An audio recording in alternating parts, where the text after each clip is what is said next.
¿Por qué y para qué jugar en el proceso diagnóstico psicopedagógico?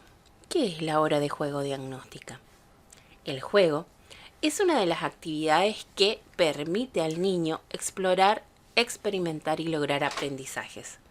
Los psicopedagogos y los psicólogos podemos a través del juego comenzar a conocer a los niños que llegan a nuestra consulta y así observar intereses, nivel cognitivo, capacidad de lograr procesos de imitación diferida, es decir, en otro momento, luego después que suceda una acción determinada que al niño le llamó la atención, y el proceso de simbolización, que tiene que ver con esto de poder evocar.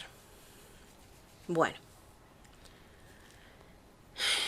durante el juego comenzamos a indagar sobre las posibilidades y las dificultades del niño en el vínculo, tanto con las personas que participan en la hora de juego, cuando intervienen los padres o participan los padres, como con el profesional, y el tipo y nivel de vínculo que establece con los diversos materiales y juguetes que se le presentan o que le llaman la atención. En el desarrollo de la entrevista de hora de juego, queda en evidencia la tolerancia del niño al contacto con lo desconocido. Si presenta alguna actitud, qué tipo de actitud presenta, si es exploratoria, si necesita algún tipo de orientación o guía para poder acceder a los materiales, si el profesional o los padres son quienes tienen que acercar los objetos o los juguetes al niño. También podemos ver el nivel de ansiedad o no, si plantea más bien un contacto más espontáneo. Todas estas características nos brindan información sobre la modalidad del niño en relación a conectarse con el mundo externo, así como también es un medio de expresión de su mundo interior. A nivel de aprendizaje, estos datos nos resultan de suma importancia, ya que nos dan la pauta de la modalidad de contacto con el conocimiento, su modalidad de aprender, y es por medio de la actividad lúdica, en principio, que comenzamos a conocer su matriz de aprendizaje. Recordemos que Ana Quiroga define como matriz o modelo interno de aprendizaje a una estructura compleja y contradictoria, socialmente determinada, que se va construyendo a lo largo de la trayectoria de los aprendizajes. Incluye tanto aspectos conceptuales, ¿sí?, como emocionales, afectivos y esquemas de acción. Y sintetiza en cada aquí y ahora los obstáculos y potencialidades de cada sujeto. Esta matriz tiene una base biológica, ¿sí? Y es justamente también Liliana Elsa Luque y Alberto Díaz Goldfarb, que son psicólogos ergonomistas de la provincia de Córdoba, que afirman que en el nacimiento es cuando se produce este pasaje al mundo exterior y las maniobras adaptativas que realiza el recién nacido ante los diferentes estímulos del ambiente, de la temperatura, el tacto, la sensación de gravedad, la adaptación de la respiración umbilical a la respiración pulmonar. Y de todo ello, de todas esas maniobras adaptativas, resultan sensaciones y reacciones corporales que quedan registradas en lo que se denomina memoria sensible, que tiene características inconscientes, ¿sí? En esta base, en esta matriz biológica, se irá conformando una particular forma de vincularnos con el entorno, con los demás y con nosotros mismos. A su vez es Wilhelm Reich quien identifica que la estructura que denomina coraza, de base que es orgánica corporal, se corresponde con una estructura o coraza psicológica, que se corresponde entonces con una estructura de personalidad, que se puede ir modificando con la experiencia. Estas estructuras corporal y caracterial cumplen la misma función de registro y defensa en el contacto con la realidad. En la expresión de Alicia Fernández, desde el principio hasta el final, el aprendizaje pasa por el cuerpo. Es decir, que a partir de la actividad lúdica es que los profesionales logramos evaluar las características que presenta el niño en cuanto a su capacidad de atención. Si logra una atención conjunta, la cual se produce cuando el niño atiende o se enfoca, sigue con su mirada aquello que señalamos o miramos nosotros. El niño nos demuestra su nivel de tolerancia a diferentes estímulos sensoriales, sonidos, texturas, a la espera, a la frustración. Cuando algo no funciona, por ejemplo, o no sucede como ellos esperan. Si logra identificar cuando lo llaman, por ejemplo, cómo responde a su nombre. Y en relación a esto de la tolerancia a la espera o a la frustración, está relacionado justamente con la flexibilidad cognitiva, ¿sí? Estamos hablando de la posibilidad de estar o aceptar algún otro tipo de consecuencia, una conducta que según él va a tener un determinado resultado o a partir de la cual él busca un determinado objetivo. Si no se logra, ¿sí?, esa capacidad de tolerar, de buscar otras respuestas, ¿sí?, tiene que ver con esta flexibilidad cognitiva, con esta tolerancia a la frustración, con esta tolerancia a la espera, ¿sí? Tolerancia también a lo desconocido, porque por ahí hay determinadas conductas ya conocidas dentro de la rutina del niño, ¿sí?, que por ahí, según su experiencia, según sus aprendizajes, tiene determinados resultados. Y cuando esos resultados no se dan, justamente esta posibilidad de plantear otro tipo de estrategias, otras conductas, otros comportamientos en búsqueda del resultado que él está buscando, habla justamente de su posibilidad, de su capacidad de flexibilidad, ¿sí? En el transcurso de la entrevista de la hora de juego logramos visibilizar sus funciones ejecutivas, es decir, si tiene capacidad de organizar el juego, de iniciar y finalizar una actividad, si posee, como hablábamos, esto de la flexibilidad cognitiva, la tolerancia a la frustración, a la espera, y si logra planificar el juego, ¿sí?, el modo en que toma decisiones durante el desarrollo, ¿sí?, de la actividad,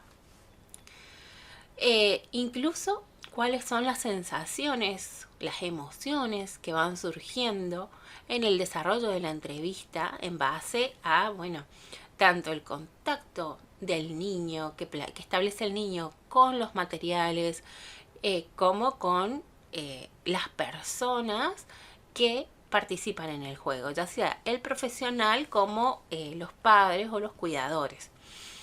¿Por qué? Porque justamente acá vamos a poder observar, por ejemplo, la tolerancia, o sea, esto del perfil sensorial que muchas veces se habla, que también lo podemos determinar en base a estructuras bien estructuradas, por ahí en base a cuestionarios, a padres, a las escuelas o por ahí al docente. E incluso, justamente en la observación o por ahí en interconsulta con un terapista ocupacional, que justamente es un área específica del terapista. Pero nosotros, como psicopedagogos, o también los psicólogos, tienen la posibilidad de observar dentro de la hora de juego diagnóstica justamente algunos indicadores que nos van dando justamente pautas en cuanto a las posibilidades del niño de tolerar, por ejemplo, las sensaciones de las diferentes texturas, los sonidos, de diferentes tipos de estímulos que se plantean. Hay muchos niños que tienen por ahí poca tolerancia o resistencia inclusive al contacto con la plastilina, o por ahí a superficies ásperas, o quizás a los ruidos, o al contrario, por ahí es como que están tan sobreestimulados que por ahí justamente es lo que buscan, es esa sobreestimulación, ¿no? Que por ahí nos dan por las pantallas, por ejemplo, las pantallas, el celular, la computadora, que justamente justamente va, lo que atrapa del celular, de las pantallas, tiene que ver con esto de luz, sonido y movimiento. Entonces, y muchas veces sucede que el niño está más acostumbrado a prestar atención a las pantallas y no tanto lo que sucede en el entorno. O por ahí alguna cuestión, alguna actividad en donde él tenga que focalizar la atención, quedar más quieto, ¿sí? Escuchar un cuento. Entonces todas son cuestiones que podemos ir observando en la hora de juego. Por eso siempre la hora de juego, la entrevista de hora de juego, tanto la diagnóstica como la de tratamiento, tiene objetivos planteados con anticipación. Los juguetes y materiales que se seleccionan tienen una intención de estar en la sesión.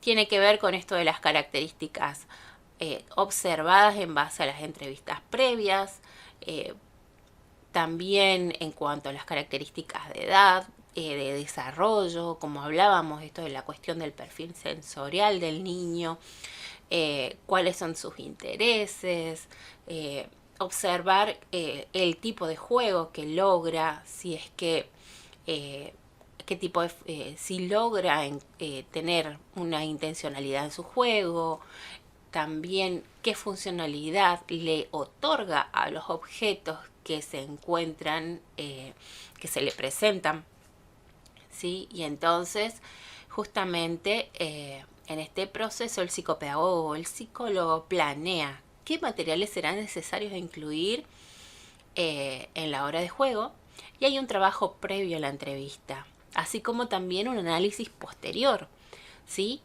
En este proceso de revisión de la entrevista se indaga sobre la dinámica tanto de la transferencia y contratransferencia que tiene que ver, que se produce en el vínculo tanto con los padres como con el niño. Es decir, aquellas sensaciones, emociones, aquellos elementos inconscientes que se movilizan en el contacto, tanto previo a la entrevista como durante y luego de ella, ¿sí?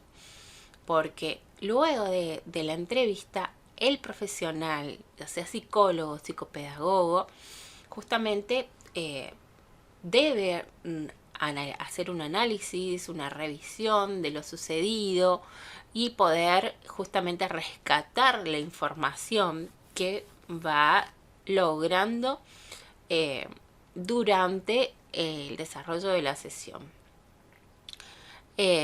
También se pueden observar cuáles son las expectativas que expresan de forma manifiesta o latente los padres, las diferentes sensaciones y emociones que se producen en el encuentro.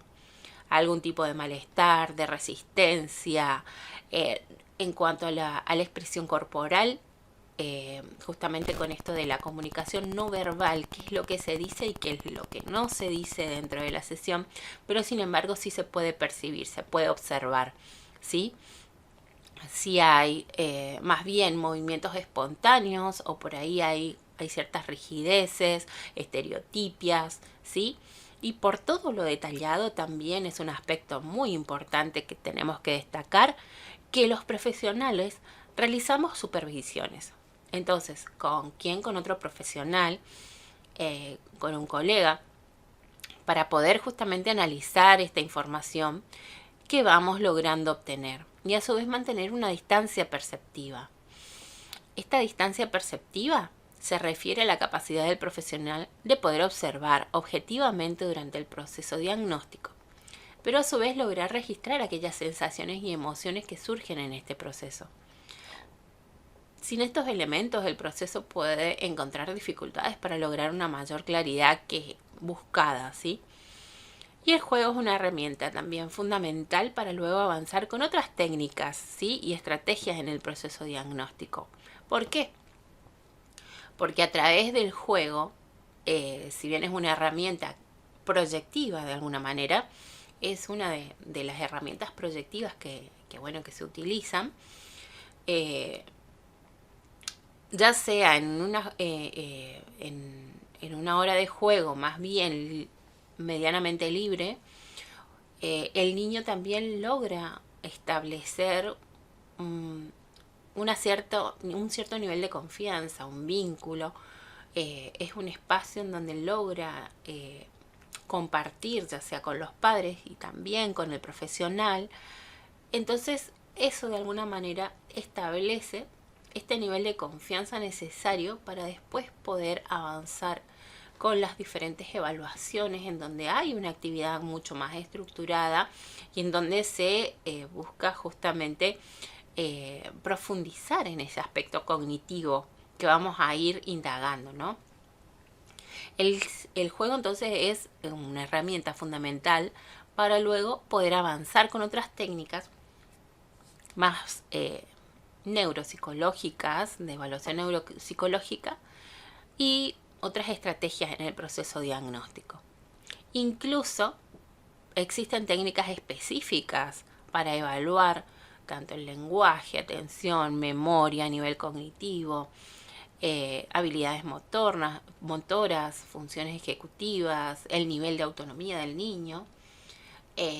Son horas de juegos muy estructuradas, específicas, con muchos ítems, ¿sí?, de evaluación que se basan en el juego, porque es allí donde vamos a poder sacar mucha información, más en el caso en el que tenemos que evaluar a niños muy pequeños. Entonces, por ahí depende del nivel de lenguaje también, de la capacidad cognitiva del niño,